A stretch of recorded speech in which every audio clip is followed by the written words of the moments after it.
నేను మీకు ఒక 3 చట్టాల గురించి చెప్పబోతున్నాను. ఇవి ఎప్పుడు మొదలయ్యాయో తెలుసుకుంటే మాత్రం మీరు ఆశ్చర్యపోతారు. ఆ మూడిట్లో మొదటిది ఇండియన్ కాంట్రాక్ట్ యాక్ట్. ఇది 1872లో మొదలైంది. ఒక ఇద్దరి మధ్య ఒక అగ్రిమెంట్ కనుక చేసుకోవాలంటే దానికి వెనకాల ఉన్నటువంటి rules and regulations, rights and obligations గురించి ఈ లా అయితే చెప్తుందన్నమాట. 1872లో మొదలైంది.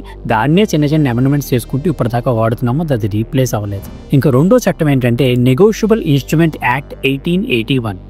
సో ఇది ఫైనాన్షియల్ సెక్టార్లో, బ్యాంకింగ్ సెక్టార్లో చాలా చాలా ఇంపార్టెంట్ లా అనమాట.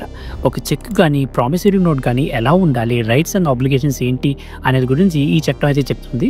దీన్ని కూడా చిన్న చిన్న అమెండ్మెంట్స్ చేసుకుంటూ వాడేస్తున్నాము. ఇప్పటిదాకా రీప్లేస్ చేయలేదు. ఈ చట్టాలన్నీ కూడా ఇండియన్ నేషనల్ కాంగ్రెస్ పార్టీ కూడా స్టార్ట్ అవ్వక ముందు మొదలైన చట్టాలన్నమాట. ఇంకా మూడోది the most important law transfer of property act 1882. 1882లో ఇది మొదలైంది. ఇందులో ఏముంటుందంటే రియల్ ఎస్టేట్ సెక్టార్లో ల్యాండ్ అండ్ బిల్డింగ్ కనుక అమ్మితే రైట్స్ అండ్ ఆబ్లిగేషన్స్ గురించి ఈ చట్టంలో అయితే ఉంటుందన్నమాట. దాన్ని కూడా మనం చిన్న చిన్న అమెండ్మెంట్స్ చేసుకుంటూ వాడేస్తున్నాం.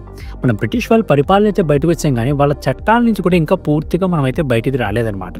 సెంట్రల్ గవర్నమెంట్ ఈ 79వ స్వాతంత్ర దినోత్సవంలో అయినా సరే ఈ చట్టాలన్నీ పీకేసి కొత్త చట్టాలు తీసుకురావాలి అని మనస్ఫూర్తిగా కోరుకుంటున్నాం.